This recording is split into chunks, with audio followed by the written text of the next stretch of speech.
Oil pulling அது எப்படி பண்ணுறது? காலையில் எழுந்ததும் எதுவும் சாப்பிடாமல் இதயம் வளத்தை வாயில ஊத்தி நல்லா கொப்பளிக்கணும், அப்புறம் அதை துப்பிடணும். இதுதான் ஆயில் புல்லிங்.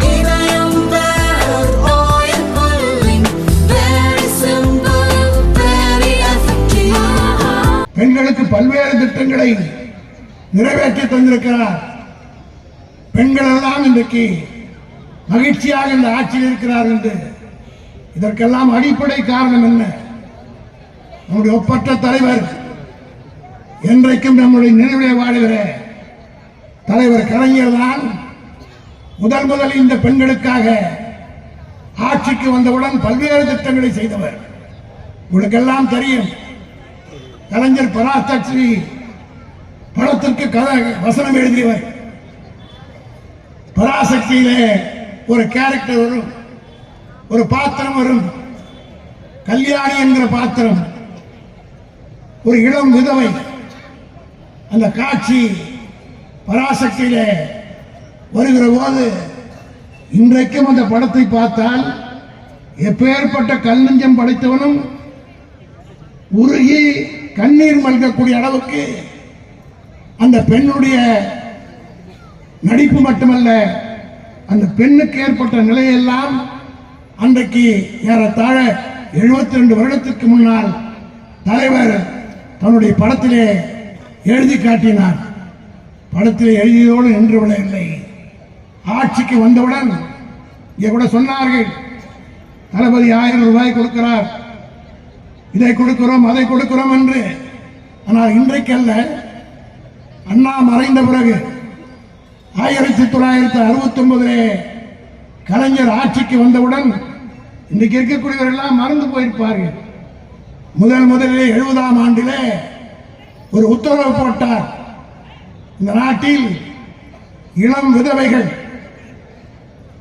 கல்யாணி பராசக்தியிலே வருகிற கல்யாணை போல் கதறக்கூடாது, சித்திரவதைக்கு ஆளாகக்கூடாது என்பதற்காக அரசாங்கத்திலே பணியாற்றுகிற அரசு ஊழியர்கள் மறைந்து விட்டால் அவருடைய மனைவிக்கு குடும்பத்திற்கு 10,000 ரூபாய் நிதி என்று முதலில் இந்தியாவிலேயே அறிவித்த தலைவர் நம்முடைய தலைவர் கலைஞர் தான். அன்னைக்கு 10,000 என்றால் இன்னைக்கு 10 லட்சத்துக்கு சமம். அதோடு மட்டுமல்ல,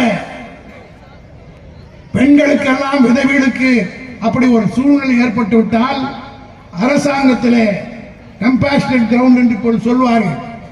அதற்கு உயிர் கொடுத்தவரே தலைவர் கலைஞர் தான்.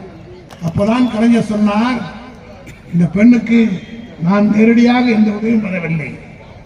முதலில் பெண் காவலர் என்ற பதவியை உருவாக்கி 25 பேருக்கு கொடுத்தார் தலைவர். அந்த 25 பேர்ல அந்த பொண்ணு ஒன்று. பிற்காலத்தில் அந்த அம்மையார் டிஎஸ்பி ஆகி ரிட்டையர் ஆனாங்க.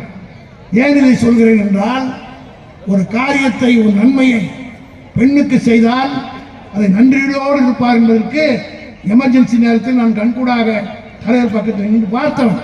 பெண்களுக்கு ஒன்றை செய்தால் அவர்கள் மறக்க மாட்டார். அதனால்தான் தளபதி மு.க. ஸ்டாலின் இதையெல்லாம் பார்த்தவர். வந்து ஆட்சியிலே உட்கார்ந்தவுடன் விடியல் பயணம் என்று கட்டணமில்லா பேருந்து பயணியுங்கள், அதனால் எவ்வளவு லாபம், அதெல்லாம் எனக்கு முன்னாலே பேசுகிற பேச்சாளர் சொல்லியிருப்பார்கள். அதே போல ஒவ்வொரு திட்டம் இன்றைக்கு தெரியாது. இந்த புதுமை பெண் திட்டம் என்று +2 படித்துவிட்டு மேல் படிப்புக்காக மாதம் 1000 ரூபாய் தருகிறாரே, அது இன்றைக்கு அதனுடைய பலன் தெரியாது.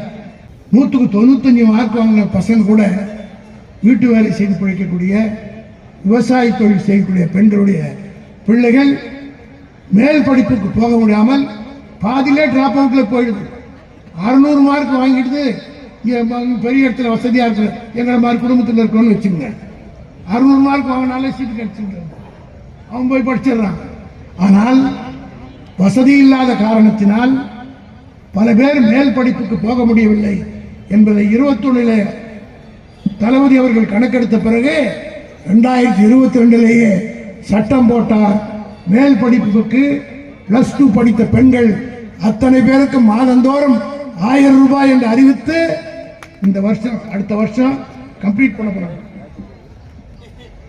2022 வாங்கி இந்த 3 வருஷத்தில் முடித்து 2025 பாஸ் பண்ணிவிட்டு அந்த பிஏஓ பிஎஸ்சியோ பிகாமோ முடித்த பெண்ணு சர்வீஸ் கமிஷன் எழுதி டெப்டி கலெக்டராகவோ அல்லது டெப்டி சூப்பரிண்டென்ட் ஆஃப் போலீஸாகவோ அல்லது ஜாயின்ட் கமிஷனராகவோ முனிசிபல் கமிஷனராகவோ வந்து உட்கார்ந்து கையெழுத்து போடுகிற போது, அந்த முதல் கையெழுத்து போடுகிற போது தளபதி மு.க. ஸ்டாலின் தான் நினைப்பாரே தவிர வேற யாரும் நினைத்து கூட பார்க்க மாட்டார். பாருங்க, அடுத்த வருஷம் தெரியும். இந்த 1000 ரூபாய் கொடுத்ததனுடைய விளைவு நாடாளுமன்ற தேர்தலிலே கீதா அவர்கள் கூட இங்கே சுட்டி காட்டியது போல தேர்தல் நேரத்தில் ரொம்ப துணிச்சலாக சொன்னார். மோடி வந்தால் என்ன, யார் வந்தாலும் என்ன, எங்களை ஒன்றும் இங்கே செய்ய முடியாது என்று சவால் விட்டு பேசினார். 8 முறை வந்தார் மோடி. பார்லிமெண்ட் எலெக்ஷனுக்கு 8 முறை வந்தார். எல்லா மாநிலத்து தேர்தலும் தள்ளி வச்சுட்டு தமிழ்நாட்டுக்கு மட்டும் கான்சென்ட்ரேட் பண்ணாங்க. ஆனால் 40க்கு 40 திராவிட முன்னேற்ற கழகம் வெற்றி பெற்றது என்று சொன்னால், அது மட்டுமல்ல, இந்த தொகுதியில் இந்தியாவிலேயே அதிகமான வாக்கு வித்தியாசத்திலே கனிமொழியை வெற்றி பெற செய்த உங்களுடைய கால்களை தொட்டு வணங்கி நன்றி சொல்ல நான் கடமைப்பட்டிருக்கிறேன். இன்னும் 1.5 ஆண்டு காலம் இருக்கிறது, அதற்குள் நிறைவேற்றுவோம் என்று சொல்லியிருக்கிறார். உன்னால் உன்னுடைய ஆட்சியிலே 10 ஆண்டு காலத்தில் என்ன செய்தாய், என்ன கிழித்தாய்? ஜெயலலிதாவினுடைய வீட்டையே உன்னால் பாதுகாக்க முடியலையே. கொடை நாட்டில் அந்த அம்மாவுடைய சொத்தையே காப்பாற்றுவதற்கு யோகிதை இல்லையே. சொல்லுகிறார், பெண்களுக்கு இந்த ஆட்சியிலே போலீஸ்க்கு பெண்களுக்கு பாதுகாப்பு இல்லைங்கிறார். இவருடைய ஆட்சியில தான் ஒரு டிஜிபியா இருந்தவன் ராஜேஷ் ஒரு ஆடு ஒரு எஸ்பியை வந்து கையை பிடிச்சிட்டு தகராறு பண்ணி டிஜிபி எஸ்பி கான்ஸ்டபிள் இல்லை எடப்பாடி ஆட்சியில பிடிச்சி அவருக்கு 4 வருஷம் தண்டனை கொடுத்தாங்க. அப்படியெல்லாம் அங்கே ஆட்சியில் நடக்குதா? ஏதோ ஒரு சம்பவம் நடந்தது, உடனடியாக 24 மணி நேரத்தில் நடவடிக்கை. அந்த நிகழ்ச்சி கூட நடப்பதற்கு காரணம் கவர்னர் தான் என்று முதலில் நான் தான் சொன்னேன். காரணம், அண்ணா யூனிவர்சிட்டி நம்முடைய பொறுப்புல கிடையாது. அண்ணா யூனிவர்சிட்டிக்குள்ள போலீஸே உள்ள போக முடியாது. அங்கே டீன் தான் முக்கியமானவர். வைஸ் சான்சலர் பர்மிஷன் தான் போக முடியாது. கவர்னர் வைஸ் சான்சலரையும் போல, டீனும் இல்லை. செக்யூரிட்டி ஸ்டாஃப் பாதி பேர் கிடையாது. கேமராக்கள் வேலை செய்யல. இத்தனைக்கும் பொறுப்பு கவர்னர். ஆனால் எங்கள் மீது பாய்ந்தார்கள். உடனடியாக தளபதி அவர்கள் 20 கீதா சுட்டி காட்டியதை போல அந்த ஒரு பெண்மணியால் சட்டத்தையே திருத்தி இந்தியாவே தளபதியை பாராட்டக்கூடிய அளவுக்கு ஒரு சட்டத்தை நிறைவேற்றி தந்திருக்கிறோம் என்றால், இதை பாராட்டுவதற்கு மனமில்லாமல் எடப்பாடி திட்டுகிறார் என்று சொன்னால் ஒரு வழி இல்லை. பாவம், எங்களை எதிர்ப்பதற்கு இன்றைக்கு ஆளே இல்லை. அதனால் தான் கடைசியாக யார் யாரையோ தூண்டி விட்டு பேச விடுகிறார்கள். பிரபாகரனுக்கு பக்கத்தில் போட்டோ எடுத்து போஜிக்கா போட்டான். அன்னைக்கு என்ன ராஜ்குமாரா அவர் போட்டு ராஜ்குமார் என்றவர் ரகசியத்தை சொல்லிட்டார்.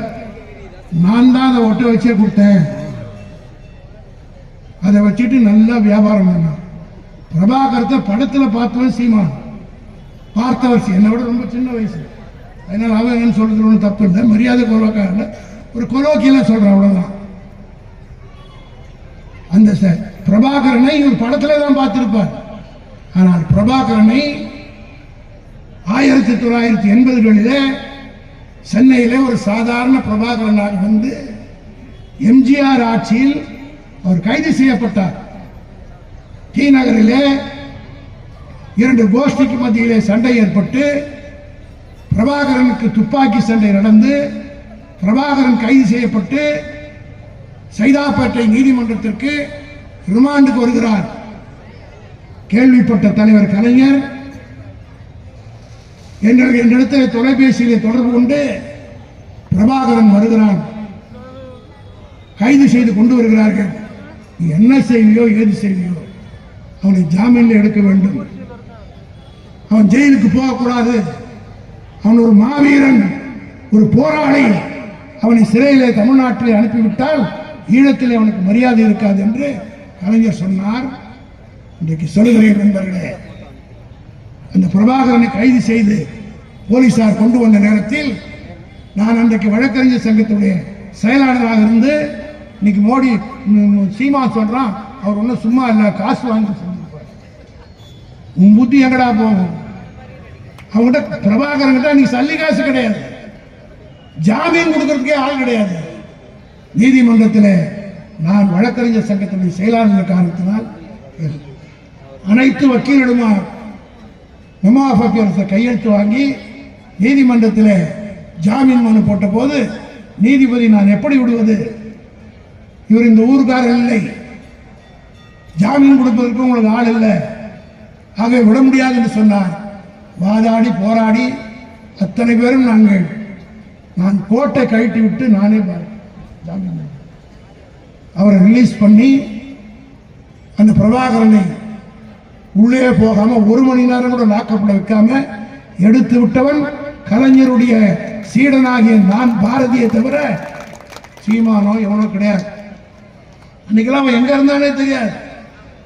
அவர் எடுத்து விட்டவர் வேணா கோர்ட்ல ரெக்கார்டு இருக்கு, போய் பார். மெமோ ஆஃப் அப்பியரன்ஸ் கையெழுத்து போட்டது யார்? நான் தான் எடுத்து விட்டேன்.